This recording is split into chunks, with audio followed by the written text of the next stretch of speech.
Welcome to First Parish Unitarian Universalist of Medfield, where I'm buzzing for some reason. And welcome to all streaming in from home. And welcome to all who are visiting today. We hope you will stay for social hour following the service. My name is Becca Cornett, and I serve on the Worship and Music Committee. Today, we are joined by Laurie Mills from Dignity Matters, an organization that First Parish has supported for several years. Dignity Matters is a Massachusetts-based nonprofit organization dedicated to addressing period poverty by providing free menstrual products, bras, and underwear to women, girls, and transgender men who are homeless or disadvantaged.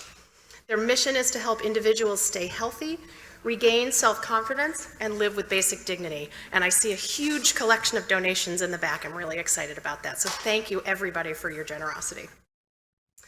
This congregation first gathered in 1651. This historic meeting house was built in 1789, which was and still is now on unceded ancestral land of the Nipmuc Nation, who inhabited this area for thousands of years prior to the arrival of European colonists. Welcome to this place. Here we search for truth and understanding. Here we celebrate life and contemplate its mysteries. Here we share healing and wholeness. Whoever you are, whatever you believe, wherever you come from, whomever you love, we welcome you to this congregation. Now invite Louise Rachin to read our chalice lighting. Good morning. This morning's chalice lighting is by Mary Sheldon, and it's called Into Many Coming Years. We cannot know what all the year may bring. And would we heed the prophecy if we could? Bright flames awake, send forth your shining light beyond this year into the many coming. Show us the ways of love and help and care, of justice, mercy, and equality. Illuminate unto the generations. Show to the world a beacon of safe harbor. Help us to find the kindred warmth within us and among us to help make it so.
Our call to worship this morning is by Sherry Woodbury, and it's entitled, Love is the Center and Foundation.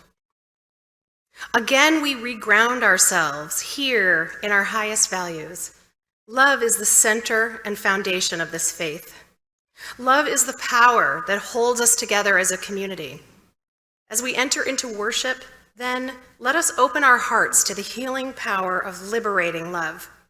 Because love is not only something we receive, but something we practice in community. Let fall away all that might distract us from the wholehearted practice of love. Let us be accountable to one another for doing the work of living our shared values through the spiritual discipline of love. As we continue to listen and learn, to act and grow, May each unfold in wholeness, both deeply loving and truly loved. Come, let us worship together.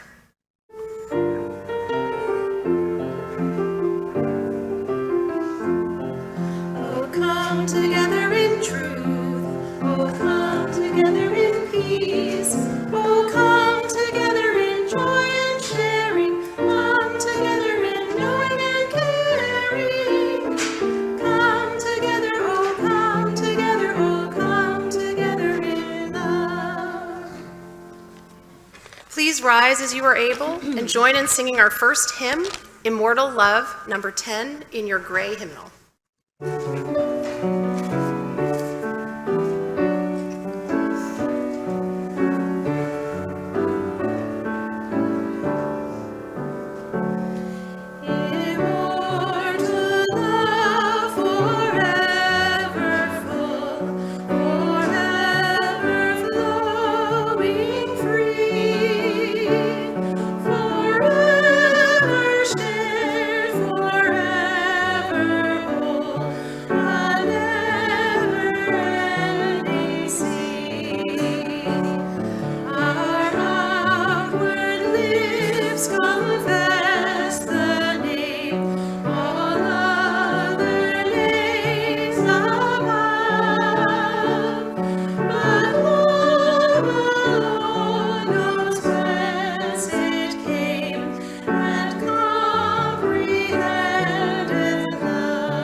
Let us now join in the spirit of prayer and meditation. Spirit of life, eternal beloved of mystery and grace, receive our prayer. We come before that which is greater than ourselves in gratitude for the fullness of our lives, for the anguish and grief that inform our mission to side with love again and again, for the suffering and disenfranchisement of our people that foments our passion for justice and wholeness, for complex lives, for hard lives, for real, full, and overwhelmed lives.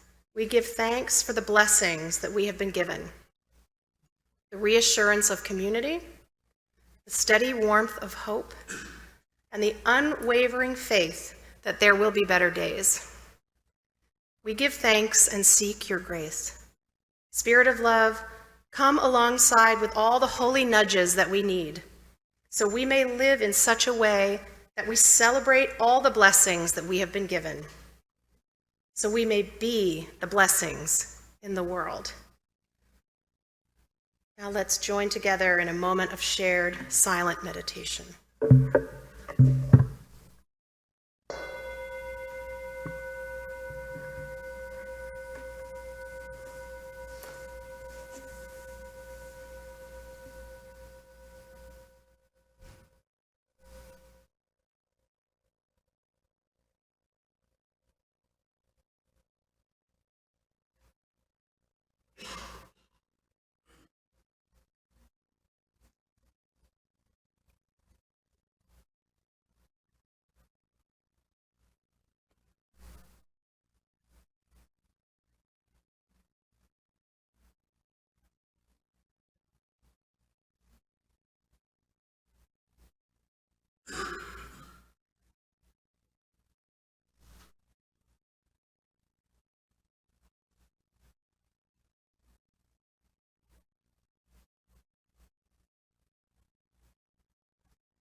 I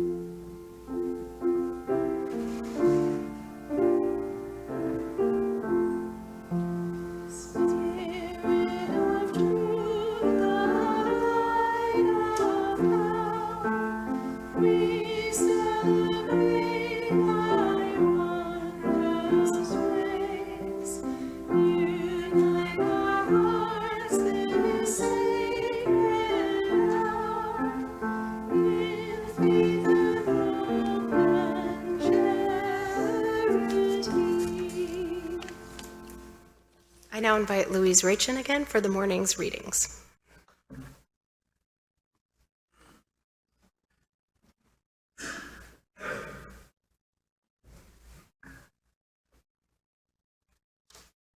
We have two readings this morning. The first is Matthew 5, verses 14 through 16. You are the light of the world. A city set on a mountain cannot be hidden. Nor do they light a lamp and then put it under a bushel basket. It is set on a lampstand where it gives light to all the world. Just so your light must shine before others, that they may seek your good deeds and glorify your heavenly Father. Our second reading is from the Philippians 2, verses 3 through 4. Do nothing out of selfish ambition or vain conceit. Rather, in humility value others above yourselves, not looking to your own interests, but each of you to the interests of others. Thank you, Louise. And I now invite Laurie Mills to come share with us.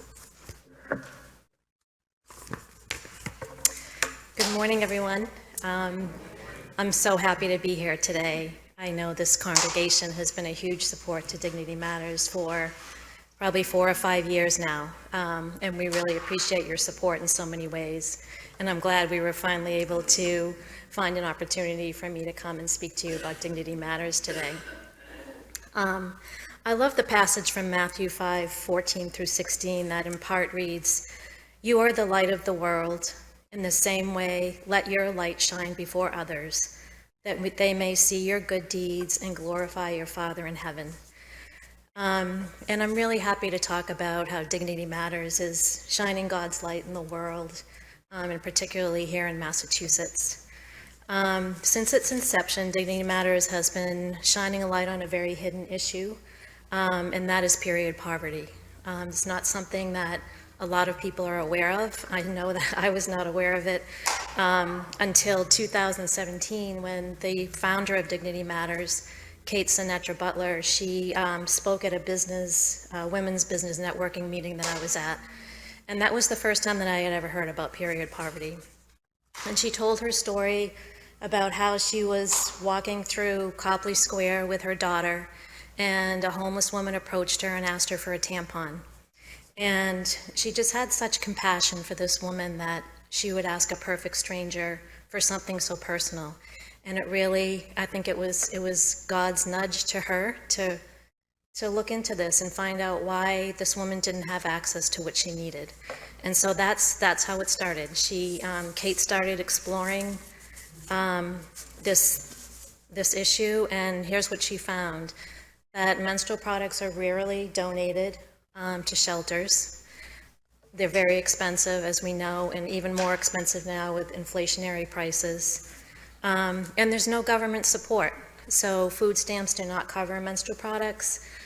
So really, there's thousands and thousands of women in Massachusetts and across the country that don't have access to what they need every single month.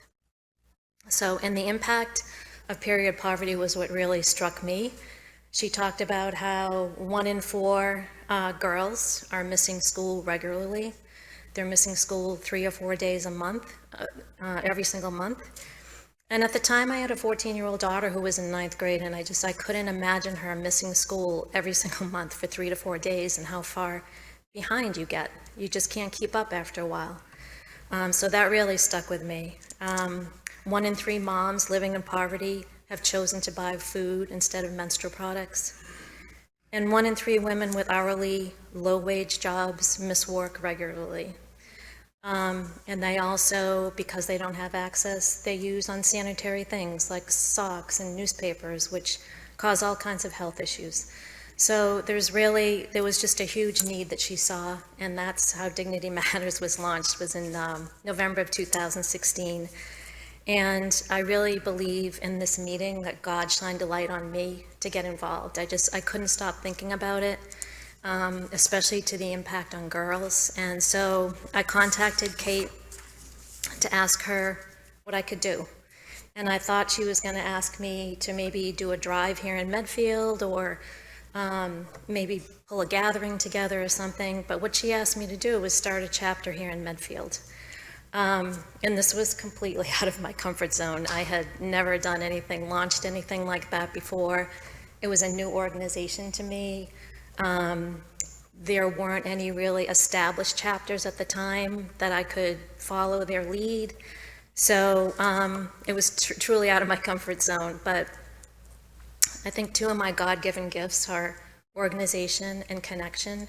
And those 2 gifts really served me well in launching the chapter here in Medfield.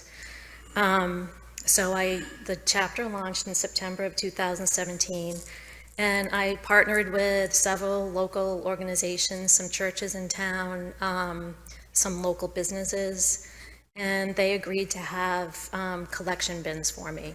And they also posted on their Facebook pages, and they just helped me raise awareness around town. So that's kind of where I started. This church has been a tremendous support to us in the last probably 4 years, I would think, with the drives that you do and just raising awareness here in the church community. So we truly appreciate that. There's now a Dignity Matters Club at Medfield High School, so our youth are getting involved in, restoring justice in our community. Townwide drives are done twice a year, in May and October, so we get to raise awareness in our town 2 times a year. But truly, it's become a year-round thing. I think being here for, 7 years now, so many people know about Dignity Matters, and I feel like that's just been, it's been had a tremendous impact on Dignity Matters as a whole, to have a community so generous and kind to our organization. I also started a Facebook page that was just for the Medfield chapter, and that's where I post about what's going on at Dignity Matters. I post about what's going on here in town when we have drives, what the high school's doing.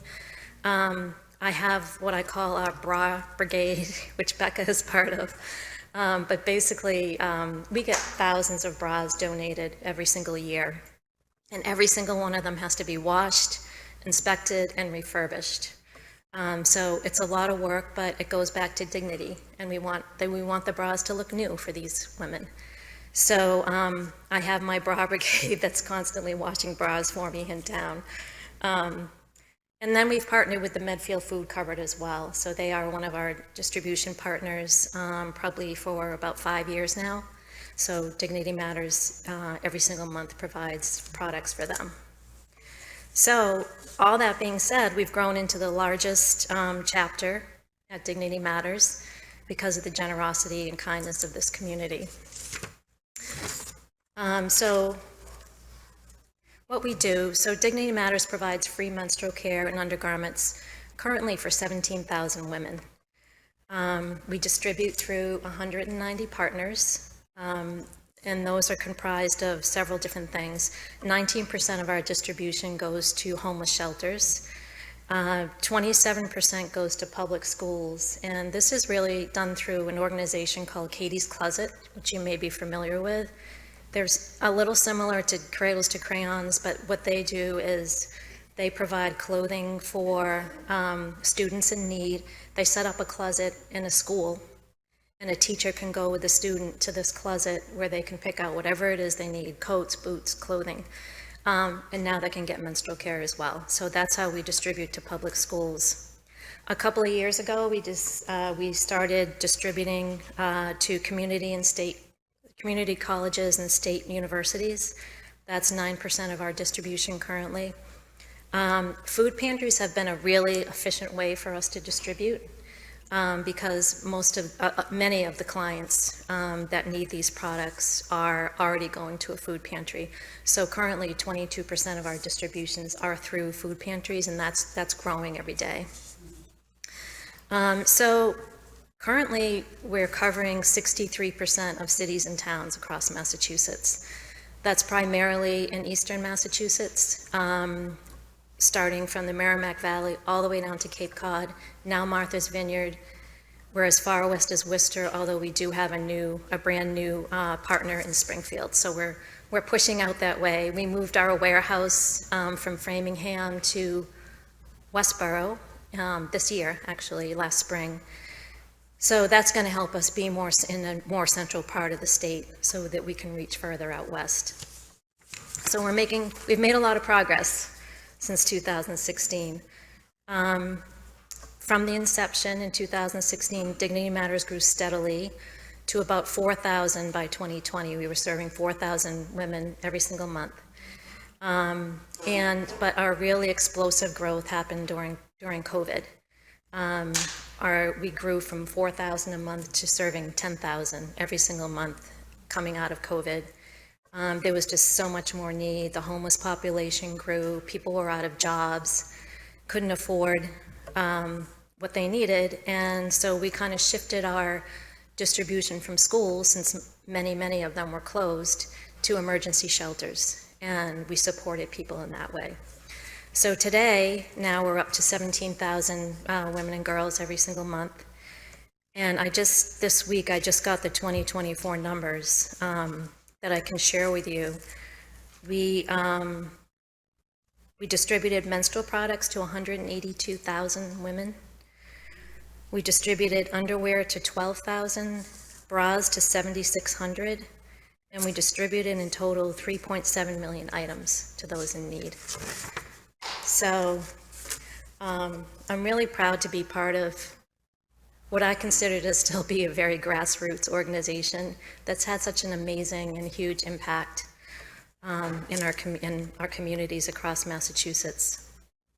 There is a bill that was drafted several years ago called the I Am Bill that would mandate free menstrual care for shelters, public schools, and prisons in Massachusetts. The Senate passed it unanimously twice, but it has not made it to the floor of Congress yet. So we just keep starting over every year, and we'll just keep trying.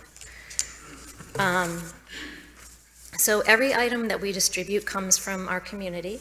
So 35% are donated directly to us. So all the donations that came in today will go directly to our warehouse. We have a really quick turnaround time. Things don't sit on our shelves at all.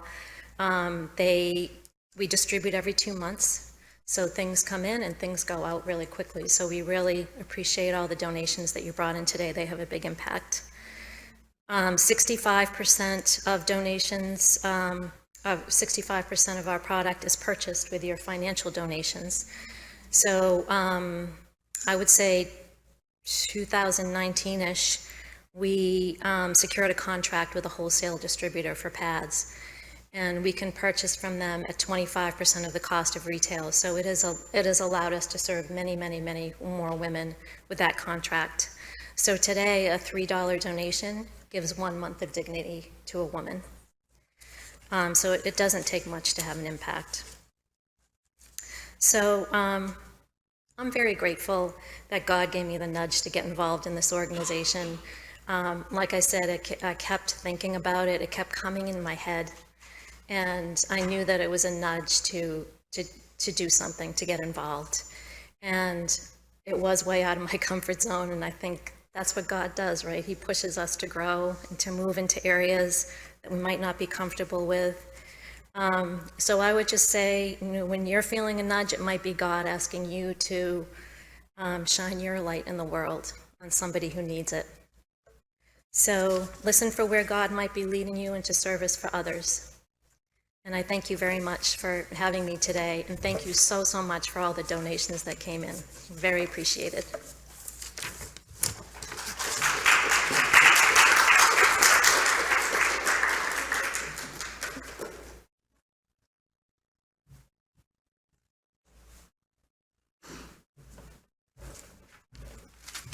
Wow, that is just, thank you so much. That is so inspiring to hear.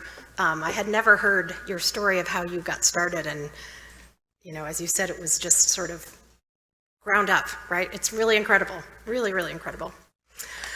I now invite Fritz Fleischman to introduce the morning's offering.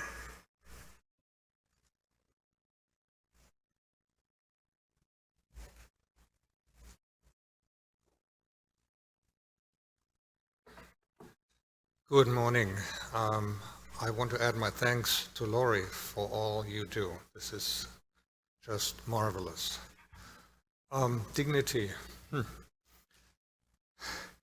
1949, the German Constitutional Convention passed a new constitution after the Hitler period was over, right?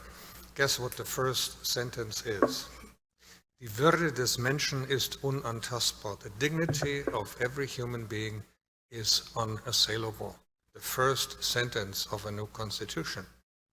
So anyway, I'm here as a member of the annual fund drive, as you know, to ask you to open your wallets to support this congregation and an organization that we support, in this case, Dignity Matters. But this is a historical date, so I want to speak to that for a little bit, because it has to do with what we donate to this congregation and to our allies. As of tomorrow, we're going to be governed by a regime whose leader has said multiple times that the world belongs to the strong, that might makes right, and that the weak have no rights and should have no dignity. What do we make of that? Well, permit me, I've been reading History of Christian Thought by Paul Tillich. Paul Tillich was a German professor of philosophy and theology who escaped to the United States after the Nazis kicked him out of his job as a professor in Germany. And interestingly enough, the Union Theological Seminary in New York, the faculty took a voluntary pay cut of 5% to make him and his family come to the United States to pay for their travels. Anyway, Tillich is a world-renowned theologian. So he has a chapter on a man who is known in the Catholic Church as Saint Augustine. He was the Bishop of Hippo in North Africa, died in 437, an immensely influential theologian throughout the Middle Ages, and later influenced Luther, still cited all over the place. So, in the chapter about Saint Augustine, I find the following. A state in which the strong, only the strong survive and the weak are trampled upon, he calls, guess what, a gangster state. Saint Augustine died in 437, he calls this a gangster state. Of course, he opposed to it the kingdom of God, in which justice reigns and all are equal before God. So, a gangster state. So what do we do about that? What is the antidote? If you've been reading the press, as I have over the past 2 months, there are lots of theories about what we should do. How can we resist? How can we maintain a different world in which the weak have equal rights? I think the answer is right here, and it was quoted today, our 8 principles. The first one, respect the worth and dignity of every human being. So what I want to say to you today is, let us not despair. Let us stand together in difficult times. The next 4 years will be difficult times. The answer is right before us. And what we need to do, starting today and every day, is to support this community and its allies and friends financially, with our labor, and with our spirit. So, in this spirit, please open your wallets wide and support this community, which is going to sustain us now and in the years to come.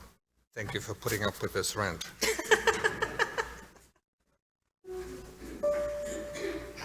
Luis.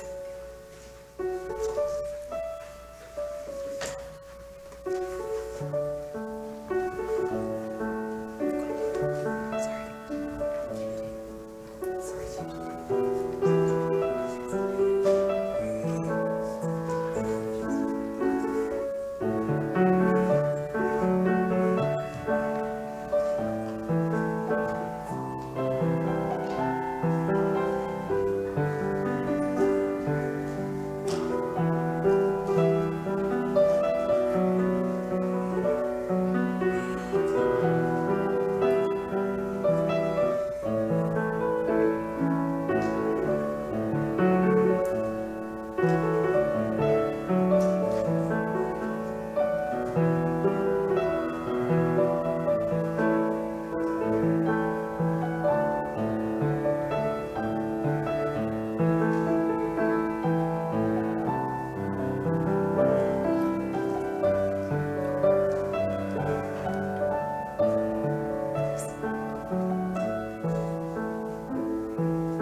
Please rise as you are able and join in singing our closing hymn, I Walk the Unfrequented Road, number 53.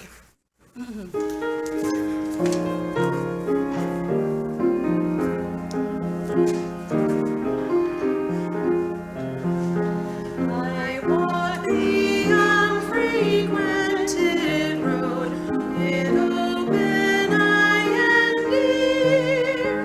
I watch afield the farmer load the bounty of the year.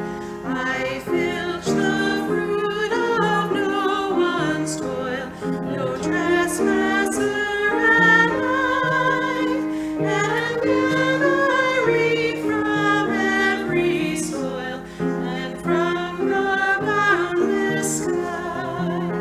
I gather where I did not sow, and find the mystic sheep, the amber and the rivers flow, the rustle of the leaf. A beauty springtime never knew haunts all the quiet ways, and sweeter shines the landscape through its veil of autumn haze. I face the hills, the streams, the wood, and feel with all the kin. My heart expands their fortitude, and peace and joy flow in. We have come to the end of our service, but not our calling in the world. We close our time together with the humble reminder that justice and equity are our spiritual practices to embrace. Each day, every day, we are blessed to be the embodiment of what is possible, when justice and equity ground us in all that we do. May we go forth with the light and warmth of our chalice in our hearts until we are together again.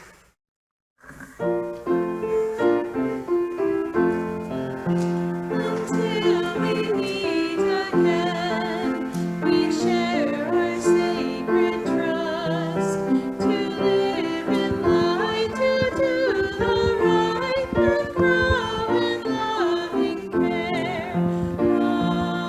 Amen.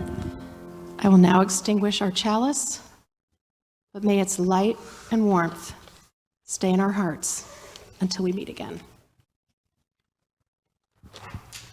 Oh, here ends our worship. Let our service begin. How could I forget?